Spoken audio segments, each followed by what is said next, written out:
हामी इटहरीको यो कलङ्की चोकबाट अगाडि जाँदैछौँ। बस पार्क छिरेर अगाडि जाने क्रममा बाटोमै छौँ र यहाँ जाँदै गर्दा हामीले अगाडि केही व्यक्तिहरूलाई भेट्नेछौँ।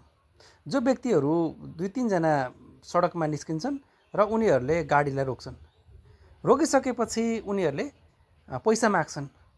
पैसा माग्छन् कि उनीहरूले हरेक दिन यसै गरी सवारीका साधनहरूलाई दुःख दिन्छन् र बिल पनि दिँदैनन्।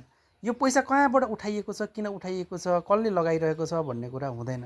यो देखिसकेपछि गाडीका कर्मचारी र ती चुल्ठे मुन्द्रे बिचमा केही बेर भनाभन पर्छ र गाडीमा रहेका यात्रुहरूले त्यसको भिडियो खिच्न खोज्छन्। त्यसपछि ती चुल्ठे मुन्द्रेहरूले मोबाइल फोडिदिने, फालिदिने र कुटपिट गर्ने समेतको धम्की दिन्छन्।